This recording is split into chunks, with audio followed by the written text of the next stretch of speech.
আজ রাতে বিদ্যুৎ চলে যাওয়ার পর ছেলে মোমবাতি জ্বালিয়ে আমার পাশে বসে বলল, মা, তুমি আমার সাথে বিয়ে করলে কেমন হয়? আমি হাসতে হাসতে বললাম, পাগল ছেলে, কি বলিস? কিন্তু সে গম্ভীর হয়ে বলল, না মা, আমি সিরিয়াস। তুমি এত সুন্দর, এত যত্নশীল। আমি তোমাকে শুধু মা হিসেবে নয়, একজন নারী হিসেবেও ভালোবাসি। মোমের আলো তার চোখে অদ্ভুত দৃষ্টি দেখলাম। সে আমার হাত ধরে বলল, আমি জানি এটা অস্বাভাবিক, কিন্তু আমার কাছে তুমিই সবচেয়ে নিখুঁত। তুমি আমার যত্ন নাও, আমার ভালোমন্দ বোঝো, আমার সব প্রয়োজন পূরণ করো। একজন স্ত্রীর যা যা গুণ থাকা উচিত সব তোমার মধ্যে আছে। আমি বিটবিট করে বললাম, তুই কি বলছিস? সে আরও কাছে এসে বলল, মা, সমাজ যা বলে তা ভুলে যাও। আমরা দূরে কোথাও চলে যেতে পারি, যেখানে কেউ আমাদের চিনবে না। আমি তোমার সব দায়িত্ব নেব। তুমি শুধু আমার সাথে থাকো। মোমবাতির মোম গড়িয়ে টেবিলে পড়ছিল। তার কথাগুলো আমার মনের গভীরে অদ্ভুত অনুভূতি জাগাচ্ছিল। সে আমার গাল স্পর্শ করে বলল, মা, আমি তোমাকে খুব ভালোবাসি। শুধু ছেলে হিসেবে নয়, একজন পুরুষ হিসেবে। বিদ্যুৎ ফিরে আসার পর ঘর আলোকিত হলেও আমার মন অন্ধকারে ডুবে রইল। এই গল্পটি সম্পূর্ণ শুনলে আপনাদের পানি অটোমেটিক বের হয়ে যাবে, সো যত দ্রুত সম্ভব হাতের কাছে টিস্যু নিয়ে বসে পড়ো। বিছানার চাদর যেন নষ্ট না হয় সেটা সম্পূর্ণ খেয়াল রাখার অনুরোধ জানিয়ে গল্পটি এখন শুরু করব। তার আগে সর্বশেষ অনুরোধ, দয়া করে এমন পানি বের করার গল্প নিয়মিত শুনতে আমাদের চ্যানেলটি সকলেই সাবস্ক্রাইব করুন। ধন্যবাদ। হ্যালো বন্ধুরা, আমার নাম নীলিমা বন্দ্যোপাধ্যায়। আমার বয়স ৩৯ বছর। আমার স্বামীর নাম সৌমিত্র বন্দ্যোপাধ্যায়, বয়স ৪২ বছর। আমাদের ২ সন্তান, প্রণব আর সৃজা। প্রণব ১৮ বছর বয়সী, এইচএসসি পরীক্ষা দিয়েছে। সৃজা ১৪ বছর বয়সী, নবম শ্রেণীতে পড়ে। সেদিনের ঘটনাটা এখনও আমার মনে গেঁথে আছে। সকালবেলা যখন ঘুম ভেঙে গেল, তখন দেখি প্রণব আমার বিছানার পাশে দাঁড়িয়ে আছে। তার চোখে অন্যরকম একটা ভাব। আমি উঠে বসে বললাম, কি ব্যাপার? এত সকালে? প্রণব বলল, মা, গতকাল রাতে তুমি যা বলেছিলে সেটা নিয়ে আমি সারারাত ভেবেছি। আমি অবাক হয়ে গেলাম। গতকাল রাত? আমি তো কিছুই মনে করতে পারছি না। কি বলেছিলাম আমি? তুমি বলেছিলে যে আমি তোমার সবচেয়ে কাছের মানুষ, যে আমি তোমার সব গোপন কথা জানি, এমনকি বাবার চেয়েও বেশি। আমার মাথায় যেন বাজ পড়ল। আমি কি সত্যিই এমন কিছু বলেছিলাম? মনে করার চেষ্টা করলাম, কিন্তু মনে পড়ছে না। প্রণব আরও কাছে এসে বলল, মা, আমি জানি এটা অস্বাভাবিক শোনাচ্ছে, কিন্তু আমার মনে হয় আমরা একসাথে পালিয়ে গেলে কেমন হয়। কোথাও দূরে, যেখানে কেউ আমাদের চেনে না। আমি তার দিকে তাকিয়ে থাকলাম। এ কি বলছে সে? আমার নিজের ছেলে? তুই কি পাগল হয়ে গেছিস? এসব কি বলছিস? কিন্তু প্রণব থামল না। সে বলল, মা, আমি জানি তুমি বুঝবে না, কিন্তু আমার কাছে তুমিই একমাত্র নিখুঁত নারী। তুমি আমার সব চাহিদা পূরণ করো, আমার সব কথা শোনো। এই সময় হঠাৎ সৌমিত্র ঘরে ঢুকল। কি হচ্ছে এখানে? এত সকালে এত কথাবার্তা কেন? প্রণব তাড়াতাড়ি বলল, কিছু না বাবা, মায়ের সাথে একটু কথা বলছিলাম। সৌমিত্র কিছু না বলে বাথরুমে চলে গেল। কিন্তু আমি প্রণবের দিকে তাকিয়ে ভাবতে লাগলাম, এর মানে কি? দুপুরে খাওয়ার সময় প্রণব আবার আমার কাছে এসে বলল, মা, আমি সিরিয়াস। আমরা কি আজকেই বেরিয়ে পড়তে পারি না? কোথায় যাবি? কি করবি? আমার একটা প্ল্যান আছে।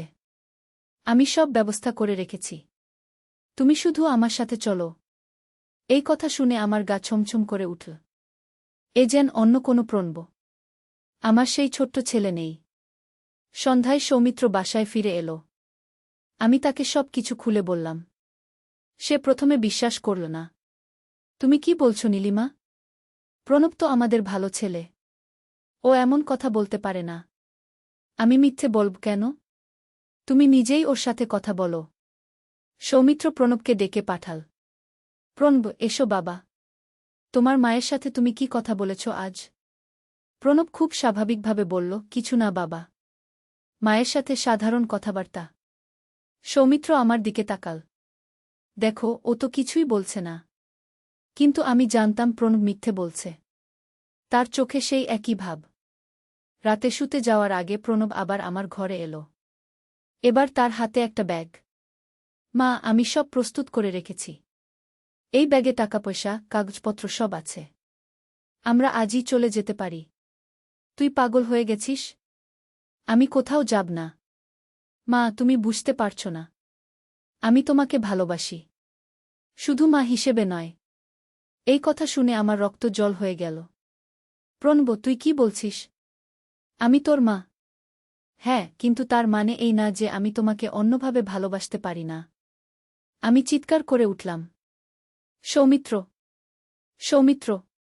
সৌমিত্র দৌড়ে এলো। কি হয়েছে? তোর ছেলে পাগল হয়ে গেছে। ও আমার সাথে পালিয়ে যেতে চায়। সৌমিত্র প্রণবের দিকে তাকাল। এসব কি প্রণব? প্রণব তখন তার আসল রূপ প্রকাশ করল। হ্যাঁ বাবা, আমি মাকে নিয়ে পালিয়ে যেতে চাই। আমি মাকে ভালোবাসি। সৌমিত্র রেগে গিয়ে বলল, তুমি কি বলছ? তুমি তোমার মাকে নিয়ে কি ভাবছ? আমি ভাবছি যে মা আমার সবচেয়ে প্রিয় মানুষ। আমি তাকে নিয়ে একটা নতুন জীবন শুরু করতে চাই। এই সময় সৃজাও এসে হাজির হল। কি হচ্ছে? সবাই চিৎকার করছেন কেন? আমি সৃজাকে বললাম, তুই নিজের ঘরে যা। এখানে তোর কিছু নেই। কিন্তু প্রণব বলল, না সৃজা, তুই থাক। তুইও তো আমাদের পরিবারের অংশ। সৃজা অবাক হয়ে জিজ্ঞেস করল, দাদা, তুমি কি বলছ? প্রণব বলল, সৃজা, আমি আর মা কোথাও চলে যাব। তুইও আমাদের সাথে আসতে পারিস। সৃজা আরও অবাক হয়ে বলল, কোথায় যাবে? কেন? আমরা একটা নতুন জীবন শুরু করব। যেখানে কেউ আমাদের চিনবে না। সৌমিত্র রেগে গিয়ে প্রণবকে একটা থাপ্পড় মারল। তোর মাথা খারাপ হয়ে গেছে? তুই কি বলছিস? প্রণব গাল চেপে ধরে বলল, বাবা, আমি জানি তুমি বুঝবে না। কিন্তু আমি যা করতে চাই সেটাই ঠিক। আমি কাঁদতে কাঁদতে বললাম, প্রণব, তুই আমার ছেলে। আমি তোর মা। এর বেশি কিছু নয়। মা, আমি জানি। কিন্তু আমার কাছে তুমি শুধু মা নও। তুমি আমার প্রিয়তম মানুষ। এই কথা শুনে সৃজা কাঁদতে শুরু করল। দাদা, তুমি এসব কি বলছ? এত খুব খারাপ কথা। প্রণব সৃজার কাছে গিয়ে বলল, সৃজা, তুই বুঝবি না। আমার আর মায়ের মধ্যে খুব গভীর সম্পর্ক। সৌমিত্র আর সহ্য করতে পারল না। সে প্রণবকে জোর করে তার ঘরে নিয়ে গিয়ে দরজা বন্ধ করে দিল। তুমি কাল সকাল পর্যন্ত এই ঘরে থাকবে। কোথাও যাবে না। পরদিন সকালে উঠে দেখি প্রণবের ঘরের দরজা খোলা। ভিতরে কেউ নেই। জানালা দিয়ে দেখি প্রণবের ব্যাগটাও নেই। সৌমিত্র বলল, প্রণব পালিয়ে গেছে। সে আমাদের কাছ থেকে চলে গেছে। আমি কাঁদতে কাঁদতে বললাম, কোথায় গেছে সে? কি করবে? জানি না। হয়তো কোনো বন্ধুর কাছে গেছে। কিন্তু দিনের পর দিন কেটে গেল। প্রণবের কোনো খবর নেই। আমরা তার বন্ধুদের খোঁজ নিলাম, কিন্তু কেউ কিছু জানে না। এক সপ্তাহ পর প্রণব একটা চিঠি পাঠাল। চিঠিতে লেখা ছিল, প্রিয় মা, আমি জানি তুমি আমাকে বুঝতে পারছ না। কিন্তু আমি যা অনুভব করি সেটা সত্যি। আমি তোমাকে ভালোবাসি। আমি তোমার জন্য অপেক্ষা করে থাকব। একদিন তুমি আমার কাছে ফিরে আসবে। তোমার প্রণব। এই চিঠি পড়ে আমার আরও খারাপ লাগল। আমার ছেলে এমন হয়ে গেল কিভাবে? 1 মাস পর হঠাৎ একদিন প্রণব বাসায় ফিরে এলো। কিন্তু তাকে দেখে মনে হলো সে অনেক পরিবর্তিত। প্রণব, তুই কোথায় ছিলি? আমি জিজ্ঞেস করলাম। আমি একটা হোটেলে চাকরি নিয়েছিলাম। সেখানেই ছিলাম। সৌমিত্র বলল, কেন পালিয়ে গিয়েছিলি? প্রণব বলল, আমার মনে হয়েছিল আমি ভুল করেছি। আমি মাকে কষ্ট দিয়েছি। আমি স্বস্তি পেলাম। মনে হলো আমার পুরনো প্রণব ফিরে এসেছে। কিন্তু সেদিন রাতে প্রণব আবার আমার ঘরে এলো। এবার তার হাতে একটা ছোট কাগজ। মা, এটা পড়ো। আমি কাগজটা নিয়ে পড়তে শুরু করলাম। কিন্তু পড়তে পড়তে আমার হাত কাঁপতে শুরু করল। কাগজে লেখা ছিল, আমি যা অনুভব করি সেটা ভুল না। আমি তোমাকে ভালোবাসি। 1 মাস বাইরে থেকে আমি আরও নিশ্চিত হয়েছি। তুমি ছাড়া আমি বাঁচতে পারব না। আমি কাগজটা ছুঁড়ে ফেলে দিলাম। প্রণব, তুই আবার সেই কথা শুরু করেছিস? মা, আমি কিছুই ভুলে যেতে পারিনি। তুমি আমার কাছে শুধু মা নও। আমি চিৎকার করে উঠলাম। সৌমিত্র! সৌমিত্র! সৌমিত্র দৌড়ে এসে বলল, আবার কি হয়েছে? তোর ছেলে আবার সেই কথা বলছে। সৌমিত্র প্রণবের দিকে তাকাল। তুমি কি আবার সেই কথা শুরু করেছ? প্রণব বলল, বাবা, আমি কিছু ভুল করিনি। আমি শুধু সত্য বলছি। এই সময় সৃজাও এসে হাজির হল। সে প্রণবের দিকে তাকিয়ে বলল, দাদা, তুমি আবার এসব বলছো কেন? প্রণব সৃজার দিকে তাকিয়ে বলল, সৃজা, তুই ছোট। তুই বুঝবি না। আমি ছোট হলেও বুঝি যে তুমি মায়ের সাথে খারাপ আচরণ করছো। প্রণব হেসে বলল, খারাপ আচরণ? আমি তো মাকে ভালোবাসি। সৃজা কাঁদতে কাঁদতে বলল, এটা ভালোবাসা না। এটা খুব খারাপ। আমি সৃজাকে জড়িয়ে ধরলাম। তুই ঠিক বলেছিস, মা। প্রণব তখন রেগে গিয়ে বলল, তোমরা কেউ আমাকে বোঝো না। আমি যা অনুভব করি সেটা তোমরা বুঝতে পারো না। সৌমিত্র বলল, তুমি যা অনুভব করছো সেটা ভুল। তুমি তোমার মাকে নিয়ে এমন চিন্তা করতে পারো না। কেন পারব না? আমি একজন প্রাপ্তবয়স্ক মানুষ। আমার নিজস্ব অনুভূতি আছে। আমি কাঁদতে কাঁদতে বললাম, প্রণব, তুই আমার ছেলে। আমি তোর জন্ম দিয়েছি। তুই আমার সন্তান। হ্যাঁ, কিন্তু এখন আমি বড় হয়ে গেছি। আমি তোমাকে অন্যভাবে দেখি। এই কথা শুনে আমার মাথা ঘুরে যেতে লাগল। আমি বুঝতে পারছিলাম না কি করব। হঠাৎ একটা অদ্ভুত শব্দ শুনতে পেলাম। মনে হলো যেন কেউ জোরে হাসছে। আমি চারদিকে তাকালাম কিন্তু কাউকে দেখতে পেলাম না। প্রণব শব্দটা শুনতে পেয়েছে। সে বলল, এই শব্দ কোথা থেকে আসছে? সৌমিত্র বলল, হয়তো বাইরে থেকে। কিন্তু শব্দটা আরও জোরে হতে লাগল। এবার মনে হলো যেন কেউ কথা বলছে। হা হা হা। তোমরা সবাই বোকা। তোমরা কিছুই বুঝতে পারছ না। আমরা সবাই ভয় পেয়ে গেলাম। এই কণ্ঠস্বর কার? হঠাৎ প্রণব বলল, আমি জানি এই কণ্ঠস্বর কার। এটা আমার মনের আওয়াজ। তোর মনের আওয়াজ? সৌমিত্র অবাক হয়ে জিজ্ঞেস করল। হ্যাঁ।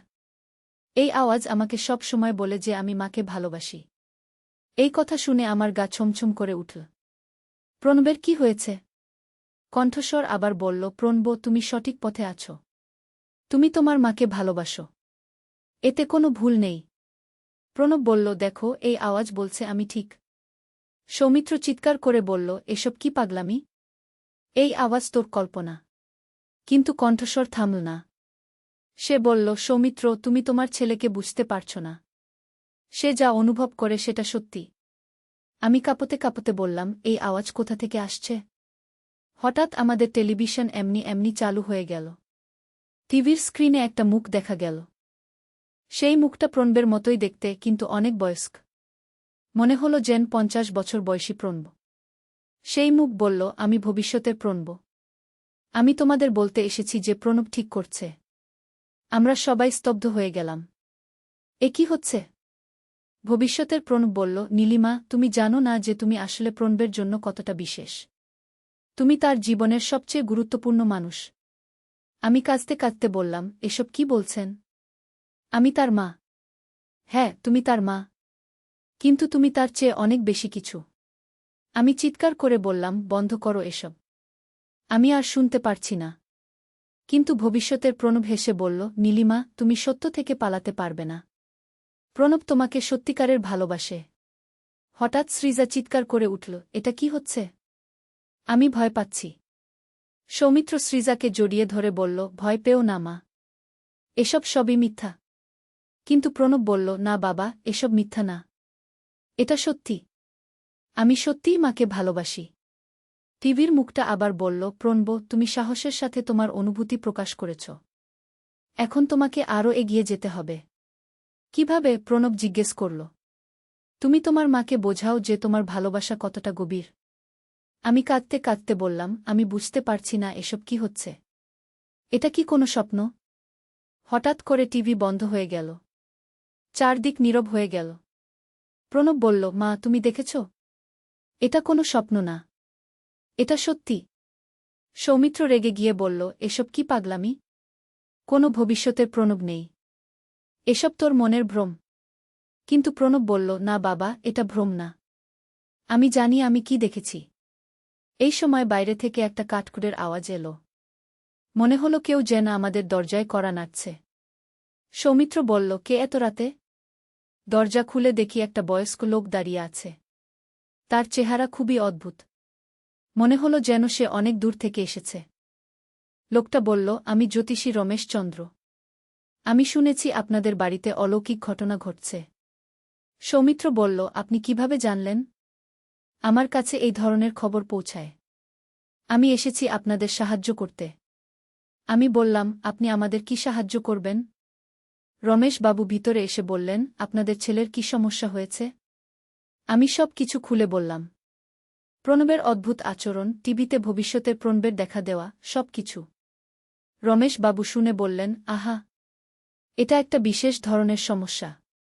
আপনার ছেলের মধ্যে কোনো অতিপ্রাকৃত শক্তি প্রবেশ করেছে। সৌমিত্র বলল, অতিপ্রাকৃত শক্তি? এসব তো সব ভাড়ামি। না না, এটা ভাড়ামি নয়। এই ধরনের ঘটনা আমি আগেও দেখেছি। প্রণব বলল, তাহলে আমার মধ্যে কি প্রবেশ করেছে? রমেশবাবু বললেন, তোমার মধ্যে একটা ভূতের আত্মা প্রবেশ করেছে। এই ভূত তোমাকে দিয়ে খারাপ কাজ করাতে চায়। আমি অবাক হয়ে বললাম, ভূতের আত্মা? এটা কিভাবে সম্ভব? খুবই সম্ভব। এই ভূত অনেক দিন আগে মারা গেছে। সে জীবিত অবস্থায় তার মায়ের প্রতি অন্যরকম অনুভূতি রাখত। মরার পরও সেই অনুভূতি তার মধ্যে রয়ে গেছে। সৃজা ভয়ে কাঁদতে শুরু করল। তাহলে দাদার কি হবে? রমেশবাবু বললেন, চিন্তার কিছু নেই। আমি এই ভূতকে তাড়াতে পারি। প্রণব রেগে গিয়ে বলল, আমার মধ্যে কোনো ভূত নেই। আমি নিজের ইচ্ছায় এসব বলছি। রমেশবাবু হেসে বললেন, দেখো, ভূতই বলছে। এটাই প্রমাণ যে তোমার মধ্যে ভূত আছে। তিনি তার ব্যাগ থেকে কিছু মন্ত্রের বই আর ধূপ বের করলেন। আমি এখনই ভূত তাড়ানোর পূজা শুরু করব। প্রণব চিৎকার করে বলল, না, আমি কোনো পূজা করতে দেব না। কিন্তু রমেশবাবু মন্ত্র পড়তে শুরু করলেন। ধূপ জ্বালিয়ে ঘরময় ধোঁয়া ছড়িয়ে দিলেন। হঠাৎ প্রণব মেঝে পড়ে গিয়ে কাঁপতে শুরু করল। তার মুখ দিয়ে ফেনা বের হতে লাগল। আমি চিৎকার করে বললাম, প্রণবের কি হচ্ছে? রমেশবাবু বললেন, ভূত বের হয়ে যাচ্ছে। এখন আর চিন্তার কিছু নেই। প্রণব খিঁচুনি দিতে দিতে বলল, আমি আমি যাচ্ছি। কিন্তু আমি ফিরে আসব। এরপর সে অজ্ঞান হয়ে পড়ল। রমেশবাবু বললেন, ভূত চলে গেছে। এখন আপনার ছেলে স্বাভাবিক হয়ে যাবে। আমরা প্রণবকে বিছানায় শুইয়ে দিলাম। সে সারারাত অজ্ঞান ছিল। পরদিন সকালে প্রণবের জ্ঞান ফিরল। সে উঠে বসে বলল, আমি কোথায়? এখানে কি হয়েছে? আমি তার কাছে গিয়ে জিজ্ঞেস করলাম, তুই কেমন আছিস? তোর কিছু মনে আছে? প্রণব মাথা চুলকে বলল, আমার মনে হচ্ছে আমি অনেক অদ্ভুত স্বপ্ন দেখেছি। আমি কি সব বলেছিলাম? সৌমিত্র বলল, তুমি অনেক অদ্ভুত কথাবার্তা বলেছিলে। কিন্তু এখন সব ঠিক আছে। প্রণব অবাক হয়ে বলল, আমি কি বলেছিলাম? আমি বললাম, তুই বলেছিলি যে তুই আমাকে নিয়ে পালিয়ে যেতে চাস। প্রণব চমকে উঠে বলল, আমি এসব বলেছি? এটা তো খুবই খারাপ কথা। আমি কেন এসব বলব? রমেশবাবু, যিনি এখনও আমাদের বাসায় ছিলেন, বললেন, তোমার মধ্যে ভূত ছিল। সেই ভূত তোমাকে দিয়ে এসব বলিয়েছিল। প্রণব বলল, ভূত? সত্যি? হ্যাঁ, কিন্তু এখন আর নেই। আমি তাড়িয়ে দিয়েছি। প্রণব আমার দিকে তাকিয়ে বলল, মা, আমি যা বলেছি তার জন্য আমি খুব দুঃখিত। আমি আসলে এসব বলতে চাইনি। আমি তাকে জড়িয়ে ধরে বললাম, কোনো সমস্যা নেই বাবা। তুই আমার ভালো ছেলেই আছিস। এরপর থেকে প্রণব আবার স্বাভাবিক হয়ে গেল। সে আর কোনো অদ্ভুত কথাবার্তা বলে না। পড়াশোনায় মন দিয়েছে। কিন্তু মাঝে মাঝে আমার মনে হয় যে সেদিনের ঘটনাটা সত্যি ছিল কিনা। রমেশবাবু বলেছিলেন যে ভূত ফিরে আসতে পারে। 1 মাস পর আবার কিছু অদ্ভুত ঘটনা শুরু হল। রাতের বেলা আমাদের বাসায় অদ্ভুত আওয়াজ আসতে লাগল। প্রথমে মনে হলো হয়তো ইঁদুরের আওয়াজ। কিন্তু পরে বুঝলাম এটা অন্য কিছু। একদিন রাতে আমি শুনলাম কেউ যেন আমার নাম ধরে ডাকছে, নীলিমা, নীলিমা। আমি উঠে দেখি কেউ নেই। কিন্তু আওয়াজটা আবারও এলো, নীলিমা, আমি ফিরে এসেছি। আমার গা ছমছম করে উঠল। এ যেন সেই ভূতের কণ্ঠস্বর। পরদিন সকালে আমি সৌমিত্রকে বললাম। সে প্রথমে বিশ্বাস করল না। কিন্তু সেদিন রাতে সেও আওয়াজটা শুনতে পেল। কে আছো সেখানে? সৌমিত্র চিৎকার করে জিজ্ঞেস করল।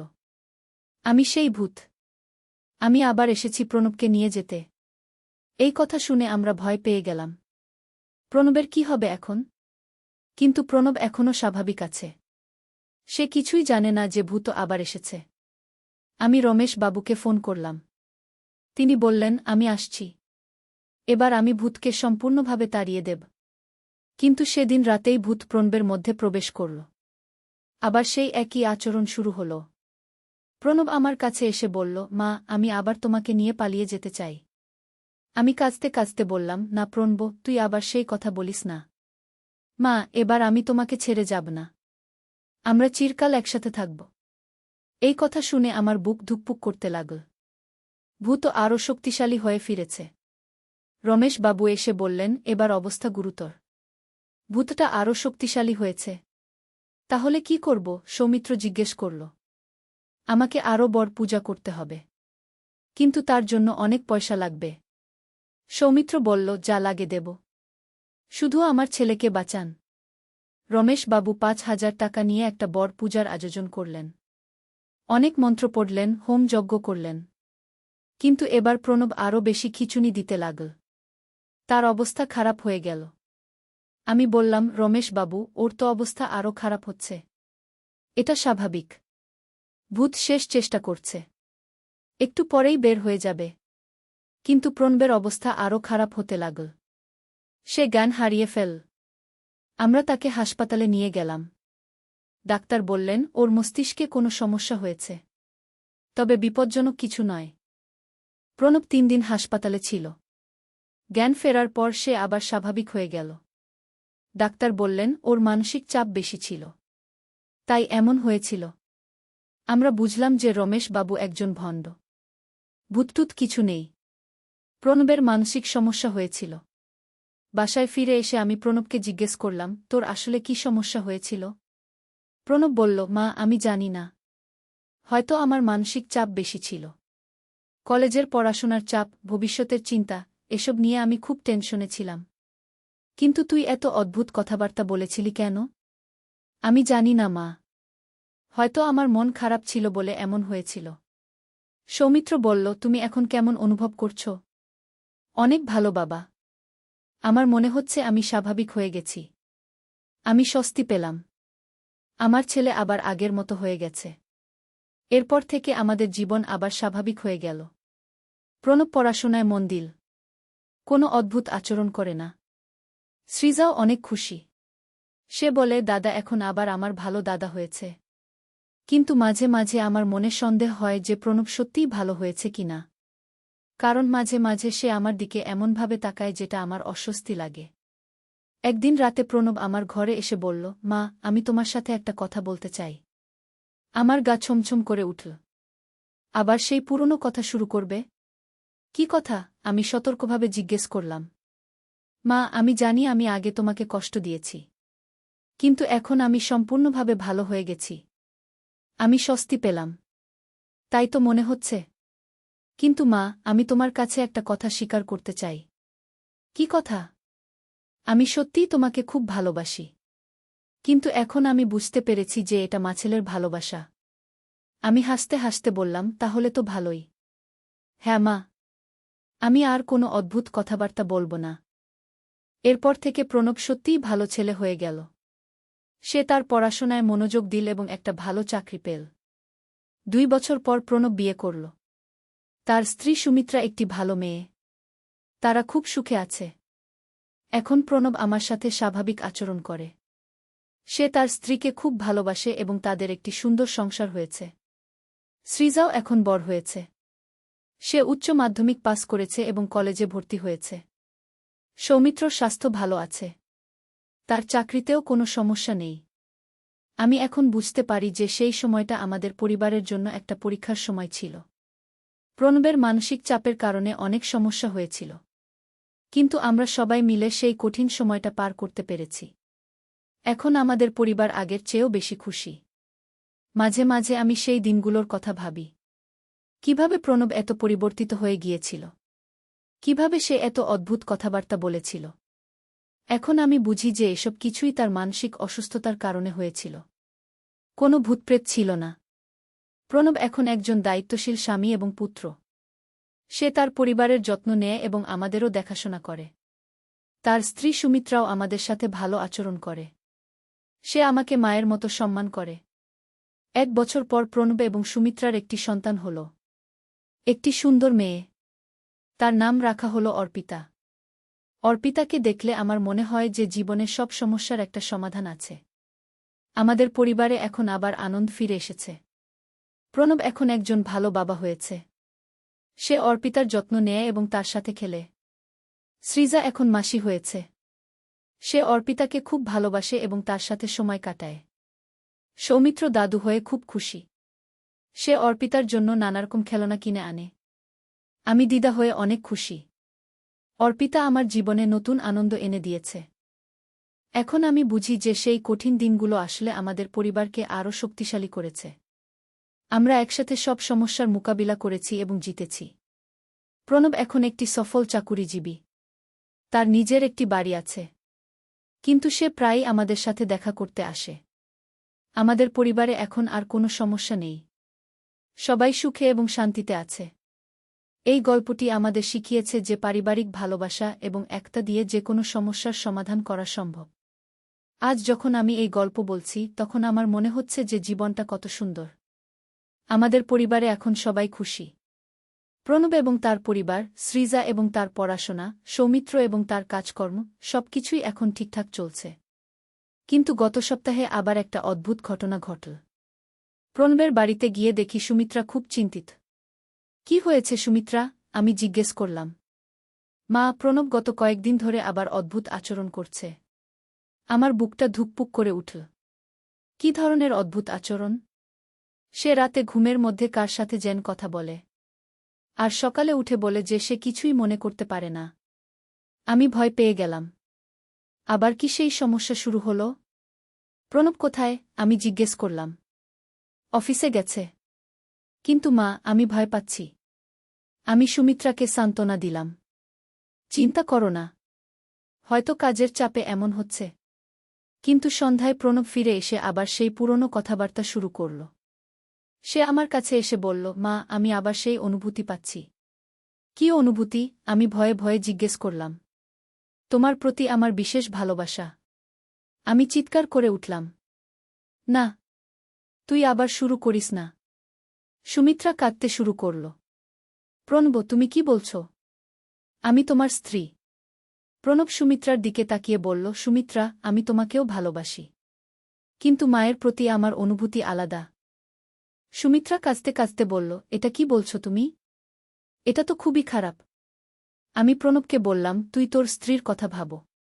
তোর মেয়ের কথা ভাবো। তুই এসব বলতে পারিস না। কিন্তু প্রণব বলল, মা, আমি সবার কথা ভাবি। কিন্তু তোমার কথা আলাদাভাবে ভাবি। এই সময় অর্পিতা কান্নাকাটি শুরু করল। সুমিত্রা তাকে কোলে নিয়ে বলল, দেখো, তোমার মেয়ে কাঁদছে। তুমি তার বাবা। তুমি তার জন্য দায়ী। প্রণব অর্পিতার দিকে তাকিয়ে বলল, হ্যাঁ, আমি তার বাবা। কিন্তু আমি মায়ের ছেলেও।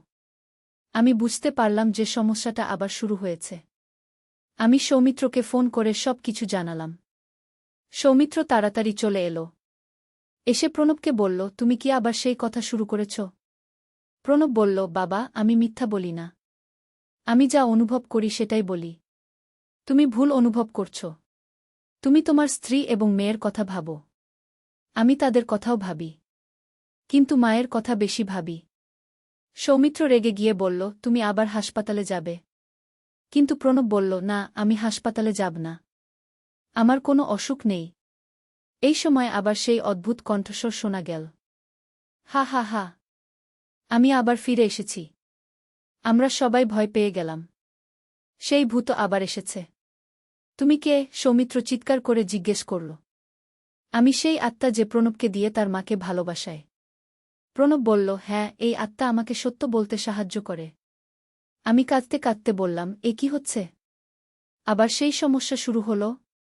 ভূতের কণ্ঠস্বর বলল, নীলিমা, তুমি সত্য মেনে নাও। প্রণব তোমাকে সত্যিকারের ভালোবাসে। সুমিত্রা কাঁদতে কাঁদতে বলল, আমার স্বামী আমাকে ভালোবাসে না। ভূত বলল, সে তোমাকেও ভালোবাসে। কিন্তু তার মায়ের প্রতি ভালোবাসা আলাদা। আমি চিৎকার করে বললাম, বন্ধ করো এসব। আমি আর শুনতে পারি না। কিন্তু ভূত থামল না। সে বলল, তোমরা সত্য থেকে পালাতে পারবে না। এই সময় হঠাৎ ঘরে একটা ঝকঝকে আলো ফুটে উঠল। আলোর মধ্যে একটা মহিলার অবয়ব দেখা গেল। সেই মহিলা বললেন, আমি দেবী দুর্গা। আমি এই পাপাত্মাকে ধ্বংস করতে এসেছি। ভূত চিৎকার করে বলল, না, আমি যাব না। দেবী দুর্গা বললেন, তুমি এই পরিবারকে কষ্ট দিচ্ছ। এটা আমি সহ্য করব না। এরপর একটা প্রচণ্ড আওয়াজ হল। মনে হল যেন বজ্রপাত হয়েছে। ভূতের কণ্ঠস্বর ধীরে ধীরে মিলিয়ে গেল। আমি যাচ্ছি, কিন্তু আমি আবার আসব। এরপর সব নীরব হয়ে গেল। দেবী দুর্গাও অদৃশ্য হয়ে গেলেন। প্রণব মেঝে পড়ে অজ্ঞান হয়ে গেল। আমরা তাকে হাসপাতালে নিয়ে গেলাম। এবার ডাক্তার বললেন, ওর মধ্যে মাল্টিপল পার্সোনালিটি ডিসঅর্ডার আছে। এটা একটা মানসিক রোগ। আমরা বুঝলাম যে প্রণবের আসলে মানসিক চিকিৎসা দরকার। কোনো ভূতপ্রেত নেই। ডাক্তার প্রণবের চিকিৎসা শুরু করলেন। নিয়মিত ওষুধ এবং কাউন্সেলিং দিলেন। ৩ মাস পর প্রণব সম্পূর্ণভাবে সুস্থ হয়ে গেল। সে আর কোনো অদ্ভুত কথাবার্তা বলে না। ডাক্তার বললেন, ওর রোগটা এখন নিয়ন্ত্রণে আছে। নিয়মিত ওষুধ খেলে আর কোনো সমস্যা হবে না। প্রণব এখন তার স্ত্রী এবং মেয়েকে নিয়ে খুব সুখে আছে। সে একজন ভালো স্বামী এবং বাবা হয়েছে। আমাদের পরিবারে এখন শান্তি এবং আনন্দ। আমরা সবাই মিলে সুখে আছি। এই গল্পের শিক্ষা হল যে মানসিক রোগ একটা বাস্তব সমস্যা। কিন্তু সঠিক চিকিৎসা এবং পারিবারিক সহযোগিতায় এই সমস্যার সমাধান সম্ভব। প্রণব এখন সুস্থ এবং সুখী। তার জীবন স্বাভাবিক হয়ে গেছে। আর আমাদের পরিবারও আগের চেয়ে আরও শক্তিশালী হয়েছে। সত্যের সন্ধানে। প্রথম অধ্যায়, অন্ধকার থেকে আলোর দিকে। একসময় এক বিশাল সাম্রাজ্যের রাজধানীতে বাস করত এক যুবক। সে ছিল অত্যন্ত বুদ্ধিমান এবং জ্ঞানপিপাসু। তার পিতা ছিল রাজদরবারের একজন উচ্চপদস্থ কর্মকর্তা। যুবকটি ছোটবেলা থেকেই নানা ধর্ম ও দর্শন সম্পর্কে জানতে আগ্রহী ছিল। তখনকার সময়ে মানুষেরা নানা দেবদেবীর পূজা করত। মূর্তির সামনে মাথা নত করত, নানা প্রাণীকে পবিত্র মনে করত। কিন্তু এই যুবকের মন কখনোই এসব কিছুতে শান্তি পেত না। সে ভাবত, এই পাথরের মূর্তিগুলো কিভাবে আমাদের সাহায্য করতে পারে? এরা তো নিজেরাই নিস্তব্ধ, নিষ্ক্রিয়। রাতের বেলা সে ছাদে উঠে আকাশের দিকে তাকিয়ে থাকত। অসংখ্য তারা, চাঁদ, সূর্য, এসবের সৌন্দর্যে সে মুগ্ধ হতো। মনে মনে ভাবত, এই বিশাল মহাবিশ্ব, এত নিখুঁত একটি ব্যবস্থা, এর পেছনে নিশ্চয়ই কোনো মহান শক্তি আছে। একদিন সে তার বাবার কাছে গিয়ে বলল, পিতা, আমি বুঝতে পারছি না। আমরা যেসব মূর্তির পূজা করি সেগুলো তো আমাদেরই হাতে তৈরি। তাহলে এরা কিভাবে আমাদের ভালো মন্দ করতে পারে? তার পিতা রেগে গিয়ে বললেন, তুমি কি বলছ? এসব আমাদের পূর্বপুরুষদের ধর্ম। তুমি এ নিয়ে প্রশ্ন তুলতে পারো না। কিন্তু যুবকের মন এতে শান্ত হল না। সে আরও গভীরভাবে চিন্তা করতে লাগল। সে দেখত যে মানুষেরা সূর্যকেও পূজা করে। তাই একদিন সূর্যোদয়ের সময় সে মনে মনে ভাবল, হয়তো এই সূর্যই আমার প্রভু। কিন্তু সন্ধ্যায় যখন সূর্য অস্ত গেল, তখন সে বুঝল, যিনি অস্ত যান, তিনি কিভাবে সর্বশক্তিমান হতে পারেন? রাতে চাঁদ উঠলে সে আবার ভাবল, সূর্যের চেয়ে চাঁদই বড়। এ নিশ্চয়ই আমার প্রভু। কিন্তু ভোরে যখন চাঁদও অস্ত গেল, তখন সে আরও হতাশ হল। অবশেষে সে বুঝতে পারল, যিনি এই সূর্য, চাঁদ, তারা সবকিছু সৃষ্টি করেছেন এবং নিয়ন্ত্রণ করছেন, তিনিই হচ্ছেন একমাত্র উপাস্য। তিনি অদৃশ্য, কিন্তু তার সৃষ্টির মাধ্যমে তার অস্তিত্ব প্রমাণিত। দ্বিতীয় অধ্যায়, জ্ঞানের অন্বেষণ। এই উপলব্ধির পর যুবকটি আরও বেশি করে জ্ঞান অর্জনে মনোনিবেশ করল। সে শুনেছিল যে দূর মরুভূমির এক গোত্রে একজন মহান নবী এসেছেন। তিনি মানুষদের একত্ববাদের দিকে আহ্বান করছেন। যুবকটি তার কিছু বন্ধুর সাথে সেই মরুভূমির দিকে যাত্রা শুরু করল। দীর্ঘ পথ, কষ্টকর যাত্রা। কিন্তু সত্যের সন্ধানে তার মন ছিল দৃঢ়। পথিমধ্যে তারা একটি মরুদ্যানে থামল। সেখানে এক বৃদ্ধ ব্যবসায়ীর সাথে দেখা হল। বৃদ্ধ ব্যক্তিটি ছিল অত্যন্ত জ্ঞানী এবং ধার্মিক। যুবকটি তাকে তার দ্বিধাদ্বন্দ্বের কথা বলল। বৃদ্ধ ব্যক্তি হাসি মুখে বললেন, বৎস, তুমি সত্যিকারের জ্ঞানের সন্ধান করছ। এটা খুবই ভালো। জেনে রাখো, আল্লাহ তাআলা একজনই। তিনি সবকিছুর স্রষ্টা এবং নিয়ন্ত্রক। তার কোনো অংশীদার নেই, কোনো সন্তান নেই, তিনি কারো সন্তানও নন। কিন্তু আমরা তাকে কিভাবে চিনব? যুবক জিজ্ঞেস করল। বৃদ্ধ ব্যক্তি আকাশের দিকে হাত তুলে বললেন, দেখো এই আকাশ, এই পৃথিবী। দেখো কত নিখুঁত ব্যবস্থাপনা। সূর্য তার নির্দিষ্ট পথে চলছে, চাঁদ তার কক্ষপথে ঘুরছে। পৃথিবীতে দিনরাত হচ্ছে, ঋতু পরিবর্তন হচ্ছে। গাছপালা বেড়ে উঠছে, মানুষ ও পশুপাখির জন্য খাদ্যের ব্যবস্থা হচ্ছে। এই সব কিছুর পেছনে একজন মহাজ্ঞানী, মহাশক্তিমান স্রষ্টা আছেন। তিনি আল্লাহ গো। তার সাথে যোগাযোগ কিভাবে করব? যুবক আবার প্রশ্ন করল। নামাজের মাধ্যমে, দোয়ার মাধ্যমে, কোরআন তিলাওয়াতের মাধ্যমে। তিনি সর্বশ্রোতা, সর্বদ্রষ্টা। তিনি তোমার হৃদয়ের গোপন কথাও জানেন গো। এই কথাগুলো যুবকের মনে গভীর প্রভাব ফেল। সে বুঝতে পারল যে তার সারা জীবনের খোঁজা সত্য এখানেই রয়েছে। তৃতীয় অধ্যায়, সত্যের আলোকপ্রাপ্তি। বৃদ্ধ ব্যক্তির কাছ থেকে বিদায় নিয়ে যুবকটি আরও কয়েকদিন পথ চল। অবশেষে সে পৌঁছাল সেই পবিত্র শহরে যেখানে নবী শাহ বাস করতেন। শহরে ঢুকেই সে অনুভব করল একটা ভিন্ন পরিবেশ। এখানে মানুষেরা একে অপরের প্রতি অত্যন্ত সদয়, সহানুভূতিশীল। কেউ ভিক্ষুক দেখলেই সাহায্য করে। ধনী গরিব সবাই একসাথে নামাজ পড়ে। কোনো জাতিভেদ নেই, কোনো উঁচুনিচু ভেদাভেদ নেই। একদিন সে শুনল যে নবী শাহ মসজিদে একটি বক্তব্য দেবেন। যুবকটি সেখানে উপস্থিত হল। নবী শাহ এর চেহারা দেখেই তার মনে হল যেন এক নূরের আলো। তার কথায় এমন এক আকর্ষণ, এমন এক শক্তি যে সবার মন তার দিকে আকৃষ্ট হয়ে যায়। নবী শাহ বললেন, হে মানুষেরা! তোমরা সেই আল্লাহর ইবাদত করো যিনি এক এবং অদ্বিতীয়। তিনি ছাড়া আর কেউ ইবাদতের যোগ্য নেই। তিনি তোমাদের সৃষ্টি করেছেন, তোমাদের রিজিক দেন, তোমাদের জীবন ও মৃত্যুর মালিক। তোমরা একে অপরের সাথে ভালো ব্যবহার করো। গরিব দুঃখীদের সাহায্য করো। মিথ্যা বলো না, প্রতারণা করো না। সৎ পথে চলো এবং আল্লাহকে ভয় করো। এই কথাগুলো শুনে যুবকের চোখ থেকে অশ্রু ঝরতে লাগল। তার মনে হল যেন সারা জীবনের জন্য সে যা খুঁজছিল তা এখানেই পেয়ে গেছে। বক্তব্য শেষে যুবকটি নবী শাহ এর কাছে গিয়ে বলল, হে আল্লাহর রাসূল! আমি সত্যের সন্ধানে এত দূর পথ পাড়ি দিয়ে এসেছি। আপনার কথা শুনে আমার মন সত্যিই শান্তি পেয়েছে।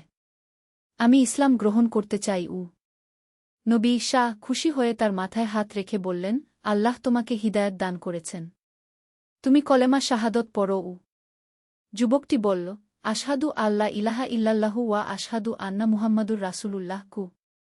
সেই মুহূর্তেই যেন তার সমস্ত অন্তর আলো ভরে গেল। তার মনে হল যেন সারা জীবনের অন্ধকার দূর হয়ে গেছে। চতুর্থ অধ্যায়, নতুন জীবনের শুরু। ইসলাম গ্রহণের পর যুবকটির জীবনে এক নতুন অধ্যায়ের সূচনা হল। সে নামাজ পড়তে শুরু করল, কোরআন শিখতে লাগল এবং ইসলামের বিধিবিধান মেনে চলতে শুরু করল। তার আচার ব্যবহারে এক বিস্ময়কর পরিবর্তন এল। আগে যেখানে সে শুধু নিজের কথা ভাবত, এখন সে অন্যদের সাহায্য করতে এগিয়ে আসে। গরিব দুঃখীদের পাশে দাঁড়ায়। মিথ্যা কথা বলা ছেড়ে দিয়েছে, সৎ ব্যবসায়ে জড়িত হয়েছে। কয়েক মাস পরে তার পিতা তাকে খোঁজ করতে এসে পৌঁছাল। পিতা রেগে গিয়ে বললেন, তুমি পারিবারিক ধর্ম ত্যাগ করে কি করেছ? চলো, বাড়ি ফিরে চলো গু। যুবক অত্যন্ত বিনয়ের সাথে বলল, পিতা, আমি সত্যের সন্ধান পেয়েছি। আমি আর মূর্তি পূজায় ফিরে যেতে পারব না। তবে আমি আপনার সাথে সদ্ব্যবহার করব, আপনার সেবা করব। এটা আমার ধর্মের শিক্ষা গু। পিতা প্রথমে রেগে গেলেও পরে দেখলেন যে তার ছেলের আচরণে কত ভালো পরিবর্তন এসেছে। সে আগের চেয়ে অনেক বেশি শান্ত, সৎ এবং দায়িত্বশীল হয়েছে। একদিন পিতা তাকে প্রশ্ন করলেন, তোমার এই ধর্মের মূল শিক্ষা কি? যুবক বলল, পিতা, আমাদের ধর্মের মূল কথা হল আল্লাহ এক এবং অদ্বিতীয়। তার ইবাদত করতে হবে এবং মানুষের সাথে ভালো ব্যবহার করতে হবে। মাতাপিতার সেবা করা, গরিবদের সাহায্য করা, সৎ পথে চলা, এসব আমাদের ধর্মের অংশ। পিতার মনেও একটা পরিবর্তন এল। তিনি ভাবতে লাগলেন, এই ধর্ম তো খুবই সুন্দর গো। পঞ্চম অধ্যায়, পরীক্ষার সময়। কয়েক বছর পরে সেই শহরে এক ভয়াবহ দুর্ভিক্ষ দেখা দিল। বৃষ্টি হল না, ফসল নষ্ট হয়ে গেল। মানুষের মধ্যে খাদ্যের তীব্র সংকট দেখা দিল। এই সময়ে মুসলমানদের প্রকৃত চরিত্র পরীক্ষা হল। যুবকটি দেখল যে যারা ইসলাম গ্রহণ করেছে তারা নিজেদের খাবার ভাগাভাগি করে খাচ্ছে। কেউ একা একা বেশি খাবার রেখে দিচ্ছে না। এক ধনী মুসলমান তার সমস্ত সম্পত্তি বিক্রি করে গরিবদের মধ্যে বিতরণ করে দিল। যুবকটিও তার যা কিছু ছিল তা গরিব মানুষদের মধ্যে ভাগ করে দিল।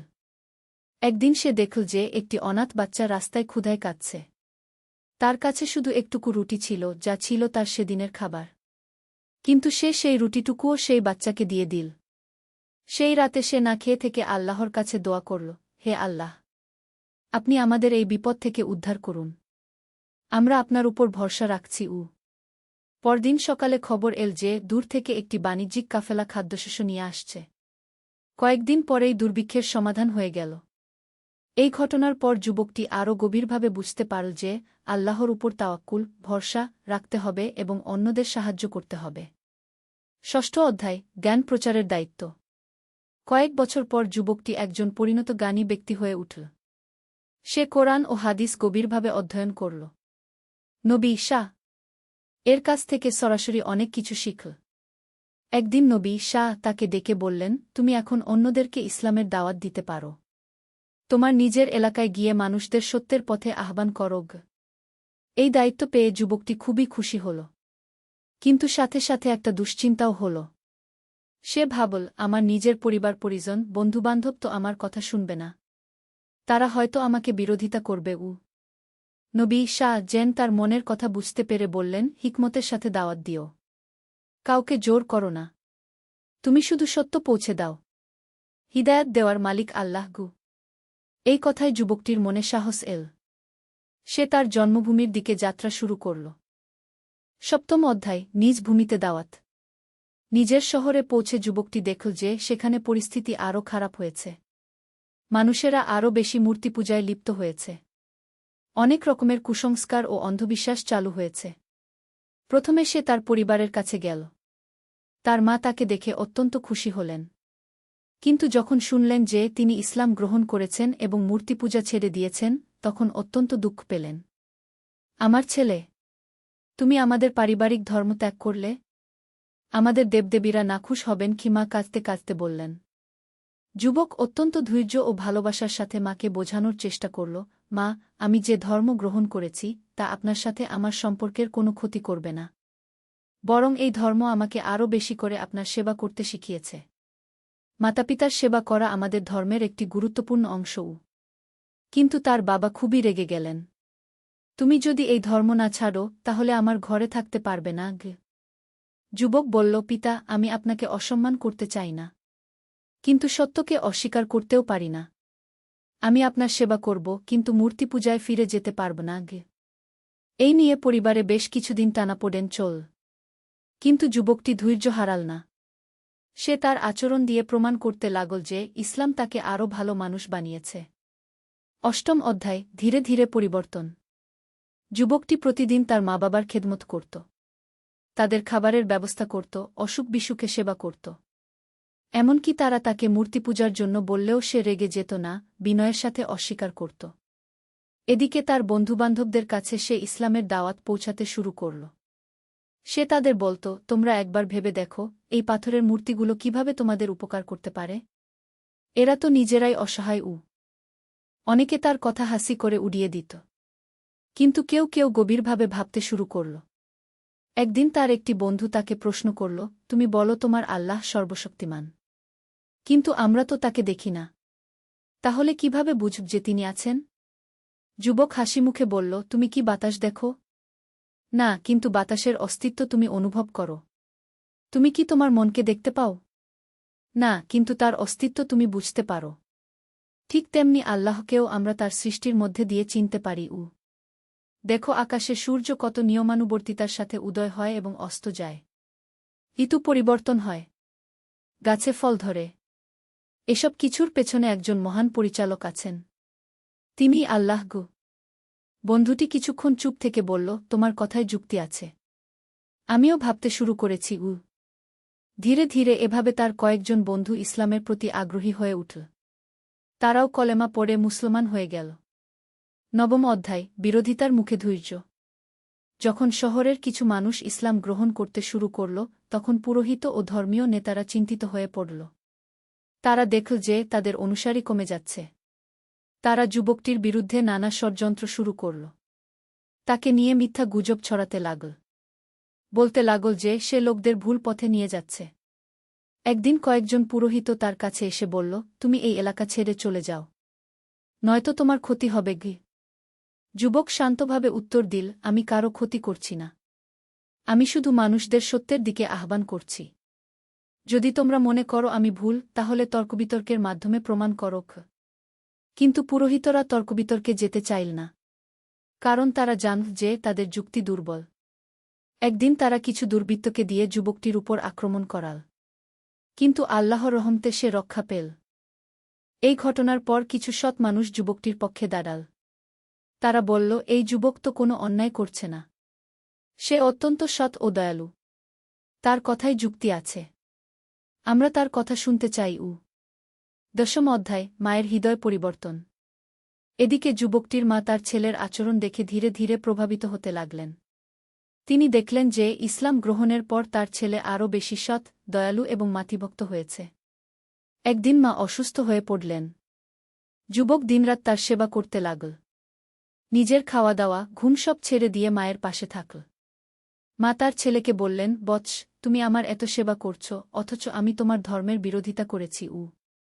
যুবক বলল, মা, আপনার সেবা করা আমার ধর্মের শিক্ষা। আল্লাহ বলেছেন মাতাপিতার সাথে সদ্ব্যবহার করতে। আপনি যে ধর্মেরই হন না কেন, আপনি আমার মা।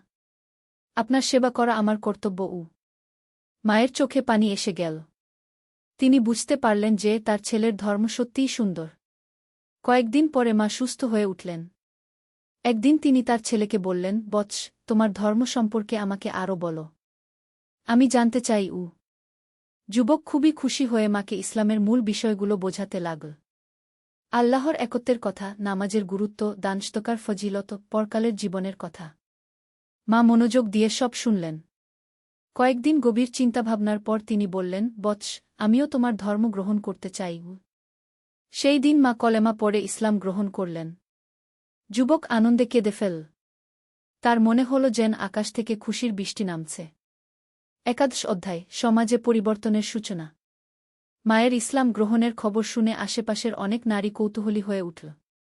তারা এসে তার মায়ের কাছে ইসলাম সম্পর্কে জানতে চাইল।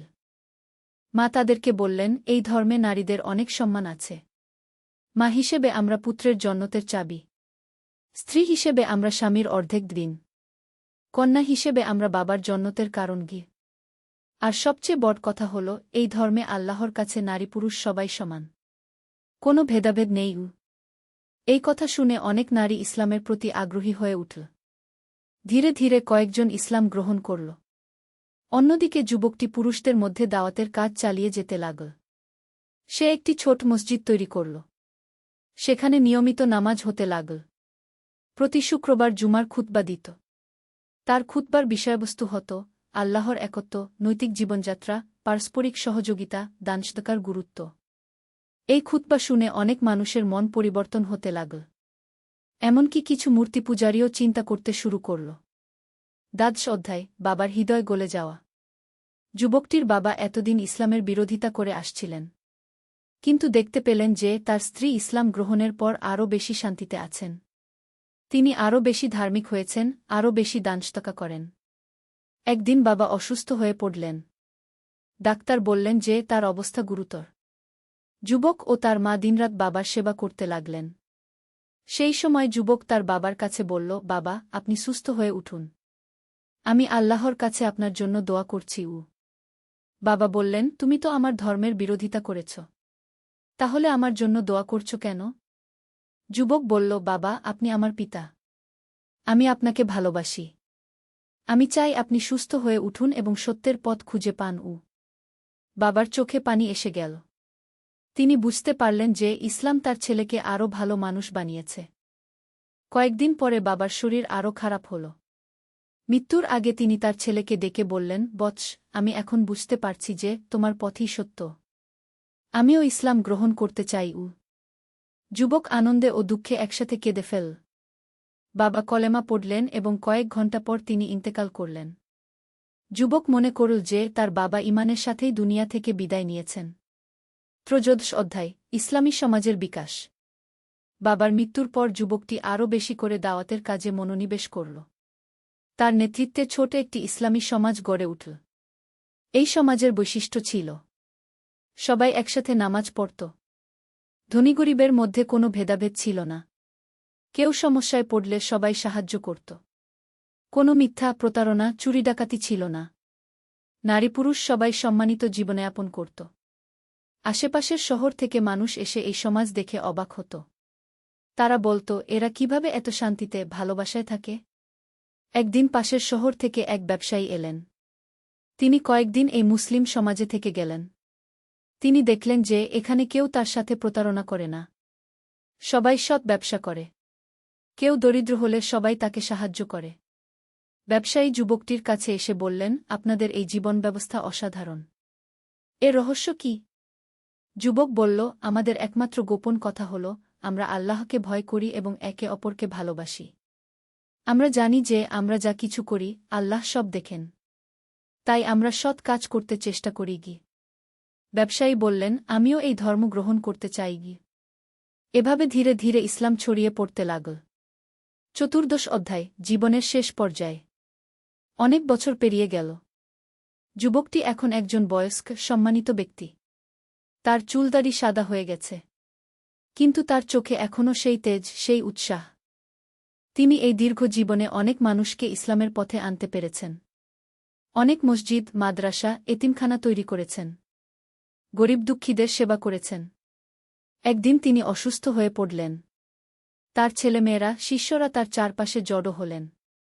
মৃত্যুর আগে তিনি তাদেরকে বললেন, আমার প্রিয় সন্তানেরা, আমি আমার জীবনে যা পেয়েছি তা আল্লাহর অনুগ্রহেই পেয়েছি। আমি কিছুই ছিলাম না, সত্যের সন্ধানী একজন তরুণ ছিলাম মাত্র। আল্লাহ আমাকে হিদায়াত দান করেছেন। তোমরাও সত্যের পথে চলো। আল্লাহকে ভয় করো। মানুষের সেবা করো। ইসলামের সুন্দর শিক্ষাগুলো অন্যদের কাছে পৌঁছে দাও। মনে রেখো, দুনিয়ার জীবন ক্ষণস্থায়ী। আসল জীবন পরকালে। সেই জীবনের জন্য প্রস্তুতি নাও। এই কথা বলে তিনি চোখ বন্ধ করলেন এবং খিলা ইলাহা ইল্লাল্লাহ কি পড়তে পড়তে ইন্তেকাল করলেন। উপসংহার, অনন্ত প্রভাব। তার মৃত্যুর পর পুরো শহরের মানুষ তার জানাজায় অংশগ্রহণ করল। হিন্দু, বৌদ্ধ, খ্রিস্টান সবাই এসেছিল।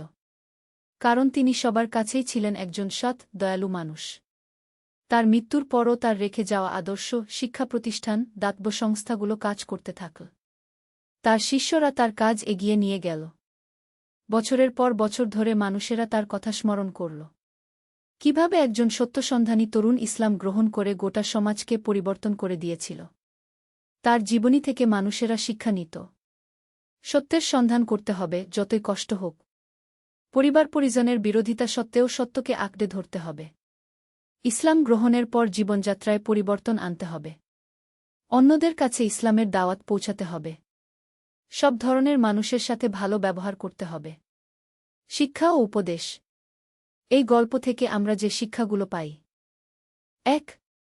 সত্যসন্ধান, জীবনের প্রকৃত উদ্দেশ্য খোঁজা প্রতিটি মানুষের দায়িত্ব। যুবকটি মূর্তি পূজায় সন্তুষ্ট না হয়ে আসল স্রষ্টার সন্ধান করেছিল। ২. ধৈর্য ও অধ্যবসায়, সত্যের পথে চলতে হলে অনেক বাধাবিপত্তির সম্মুখীন হতে হয়। কিন্তু ধৈর্য রেখে এগিয়ে যেতে হয়। ৩. পারিবারিক সম্পর্ক, ইসলাম গ্রহণের পর পরিবারের সাথে সম্পর্ক ছিন্ন করা নয়, বরং আরও ভালো আচরণ করতে হয়। ৪. দাওয়াতের গুরুত্ব, নিজে সত্য পথ পেয়ে বসে থাকলে চলবে না। অন্যদেরকেও সেই পথে আনার চেষ্টা করতে হবে। ৫. সামাজিক দায়বদ্ধতা, একজন মুসলিমের উচিত সমাজের কল্যাণে কাজ করা। গরিব দুঃখীদের সেবা করা। ৬. আল্লাহর উপর ভরসা, জীবনের সব বিষয়ে আল্লাহর উপর ভরসা রাখতে হবে। তিনিই সব সমস্যার সমাধান দিতে পারেন। ৭. আখিরাতের প্রস্তুতি, দুনিয়ার জীবন ক্ষণস্থায়ী। আসল জীবন পরকালে। তাই সেই জীবনের জন্য প্রস্তুতি নিতে হবে। এই গল্পটি আমাদের মনে করিয়ে দেয় যে ইসলাম শুধু একটা ধর্ম নয়, এটা একটা পূর্ণাঙ্গ জীবন ব্যবস্থা, যা মানুষের ব্যক্তিগত ও সামাজিক জীবনকে সুন্দর করে তোলে। আল্লাহ আমাদের সবাইকে হিদায়াত দান করুন এবং সিরাতুল মুস্তাকিমে চলার তৌফিক দান করুন। আমিন।